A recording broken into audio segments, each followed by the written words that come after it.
வணக்கம் ஃப்ரெண்ட்ஸ், இது போதிமா என் ரைக்கிலேருந்து ஈஸ்வரி. சரி ஃப்ரெண்ட்ஸ், இன்னைக்கு நம்ம என்ன பார்க்க போகிறோம் அப்படின்னா, குண்டலினி சக்தி அப்படின்னா என்ன, அதை எப்படி இயக்கணும் அப்படிங்கிற விஷயங்களை பற்றி இன்னைக்கு பார்க்கலாம். ஆக்சுவலாக குண்டலினி சக்திங்கிறது என்னன்னா, நம்மளோட உயிர் சக்தி இருக்குல்ல, அது ஒரு பாம்பு வடிவில் பேஸ் சக்கரால இருக்கும். இப்போ இது எப்போ விழிப்பாகும் அப்படின்னா, உங்களுடைய கிரவுன் சக்கரா வரைக்கும் நீங்கள் ஆக்டிவேட் பண்ணிவிட்டு அதுக்கு மேலே ஒரு சோல் ஸ்டார்னு ஒன்று இருக்குது. அதுக்கு அடுத்த சக்கரா உயிர் சக்கரா ஒன்று இருக்குது. இப்போ நீங்கள் சோல் சக்கரா வரைக்கும் நீங்கள் ஆக்டிவேட் பண்ணிட்டீங்க. அது பண்ணதுக்கப்புறம் ஆட்டோமேட்டிக்காக உங்களுக்கு அந்த மேலே இருக்கிற அந்த 2 சக்கரா கூட கனெக்ட் ஆக ஆரம்பிக்கும். அந்த நிலையில் என்ன ஆகும் அப்படின்னா, நல்ல ஒரு பியூர் டிவைன் சக்தியானது, அதாவது இறை சக்தி உங்க உங்க அந்த உயிர் சக்கரா வழியா அடுத்து சோல் ஸ்டாருக்கு போய் சோல் ஸ்டார்லேருந்து கிரவுன் சக்கராக்கு ஃப்ளோ ஆக ஆரம்பிக்கும். அப்படி ஆரம்பிக்கும் போது என்ன ஆகும் அப்படின்னா, ஆட்டோமேட்டிக்காக கிரவுன் சக்கராலேருந்து தேர்ட் சக்கரா, தேர்டேலேருந்து ஹார்ட் சக்கரா, ஹார்ட்லேருந்து சோலார்லேருந்து சாக்ரல்லேருந்து ரூட்டுக்கு அது ஃப்ளோ ஆகும். எப்படி ஃப்ளோ ஆகும்னா, ஒரு ஷவர் மாதிரி ஃப்ளோ ஆகும் சூட்சும நாடி வழியா. அப்படி ஃப்ளோ ஆகும்போது என்ன ஆகும்னா, ஆட்டோமேட்டிக்காக தூங்கிட்டு இருக்க ஒரு ஆளை தட்டி எழுப்புற மாதிரி நார்மலாகவே அந்த குண்டலினி சக்தி மேலெழும்ப ஆரம்பிக்கும். இப்படி எழுந்து வர்ற அந்த குண்டலினி சக்தி நீங்கள் எப்படி விஷுவலைஸ் பண்ணுவீங்க அப்படின்னா, அந்த ஸ்டேஜில் ரெட்டை நாகங்களாக பார்ப்பீங்க ஃப்ரெண்ட்ஸ். வெள்ளை கலர் அண்ட் கருப்பில் நாகமாக கூட சில பேருக்கு தெரியும். அதுதான் ஈடா அண்ட் பிங்கில் நாடியாக நமக்கு தெரிய ஆரம்பிக்கும். அது எக்ஸ்பீரியன்ஸ் கூட பண்ணுவாங்க ஃப்ரெண்ட்ஸ்.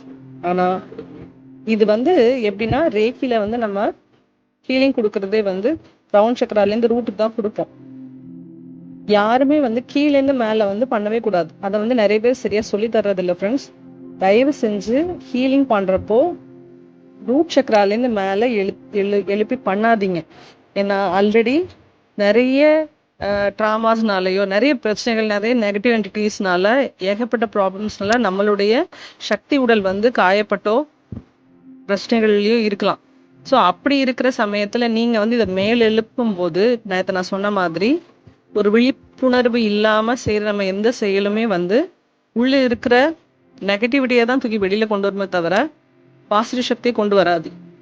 ஸோ நீங்கள் அப்படி அதை தெரிஞ்சுக்காம சில பேர் என்ன பண்ணுறாங்கன்னா, இல்லை நம்ம குண்டலினி சக்தியை உயர்த்தலாம் அப்படின்னு ஆசைப்பட்டு அந்த சக்திக்கு ப்ராக்டிசஸ்லாம் இருக்குதுல்ல, அதை ட்ரை பண்ணுறாங்க. அதை ட்ரை பண்ணுறதுனால எனக்கு தெரிஞ்சு இப்போ இங்கே இதை பார்த்துட்டு இருக்கவங்க கூட நிறைய பேர் இதை ட்ரை பண்ணியிருப்பீங்கன்னு நினைக்கிறேன். அதனால நிறைய நெகட்டிவிட்டிஸ் கூட வந்திருக்கலாம். நெகட்டிவிட்டிஸ்லாம் தலைவலியிலேருந்து உடம்பு பிரச்சனைகள் நிறைய நீங்கள் ஃபேஸ் பண்ணிருக்கலாம். அதுக்கு ஒரே ஒரு சொல்யூஷன், ரேக்கி செல்ஃப் ஹீலிங் மட்டும்தான் ஃப்ரெண்ட்ஸ். ஸோ யாரும் குண்டலினி ஆக்டிவேட் பண்ணுறேன் அப்படின்னு முயற்சியில் இறங்காதீங்க. அதே மாதிரி தான் தேர்டே சக்கர ஆக்டிவேஷனுக்குமே நிறைய வீடியோஸ் நான் பார்க்குறேன், நிறைய கொடுக்குறாங்க. அதெல்லாம் ஓப்பன் சோர்ஸாக தானே இருக்குது, நம்ம ட்ரை பண்ணி பார்த்தா தானே என்ன அப்படின்லாம் சொல்லிட்டு நிறைய பேர் அதை முயற்சி பண்ணுவீங்க. பட் நான் என்ன சொல்ல வரேன்னா, இப்போ இந்த குண்டலினி சக்தி ஆக்டிவேட் ஆகி மேலே போகுதுல, அப்போ என்ன நடக்கும் அப்படின்னா, தானாகவே உங்களுடைய தேர்டே சக்கரா ஓப்பன் ஆக ஆரம்பிக்கும் ஃப்ரெண்ட்ஸ்.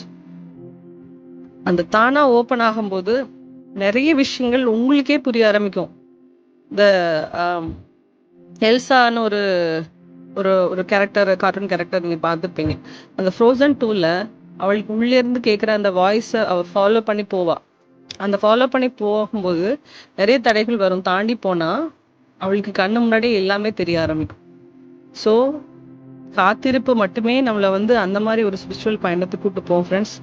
தயவு செஞ்சு தேர்டே சக்கரை ஆக்டிவேட் பண்ணுறேன், குண்டலினி ஆக்டிவேட் பண்ணுறேன் அப்படின்ட்டு வேற எந்த ஸ்பிரிச்சுவல் ப்ராக்டிஸும் பண்ணாதவங்க முயற்சி பண்ணாதீங்க தயவு செஞ்சு.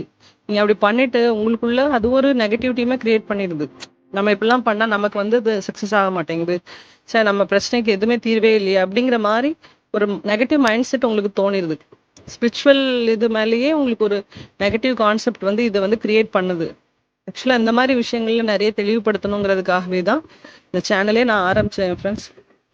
எனக்கு உண்டான இந்த அனுபவம் ரொம்ப கிளியரா எனக்கு கிடைச்சதுக்கு அப்புறம் தான் இதை நான் செய்யணும்னு நினைச்சேன். அதனாலதான் இந்த சேனல் ஆரம்பிச்சு 2 மாசம் ஆகியும் நான் வந்து பெருசா இதை வந்து கனெக்ட் பண்ணாம இருந்தது. இப்போ அந்த ஒரு 5th டைமென்ஷன்ல மெர்கபா மெடிடேஷன் வரைக்கும் பண்ணதுக்கு அப்புறம் எனக்குள்ள கிடைச்ச அந்த அந்த எக்ஸ்பீரியன்ஸ், எனக்குள்ள கிடைச்ச அந்த ஞானத்தை வச்சுதான் நான் அந்த கிளாஸ் எடுக்கலாம் அப்படின்னு சொல்லி பிளான் பண்ணி இப்போ ஆரம்பிச்சிருக்கேன் ஃப்ரெண்ட்ஸ். ஸோ என்னால இப்போதைக்கு உங்களை அந்த 5th டைமென்ஷன் வரைக்கும் கூட்டிட்டு போக முடியும்.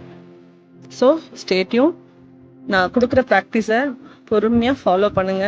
நான் எளிமையாக எல்லாருக்கும் புரிகிற மாதிரி தான் சிம்பிளாகவும் சொல்லி தருவேன். நீங்கள் அதை அப்படியே ஃபாலோ பண்ணி வந்தீங்கன்னா கண்டிப்பாக ஒரு நாள் உங்களாலையும் குண்டலினியை ஆக்டிவேட் பண்ண முடியும். காடை சக்கராவும் ஈஸியாக ஆக்டிவேட் பண்ணலாம். Thank you friends. இந்த வீடியோ பிடிச்சிருந்ததுன்னா please like, share and subscribe to my channel. அடுத்த வீடியோவில் பார்க்கலாம்.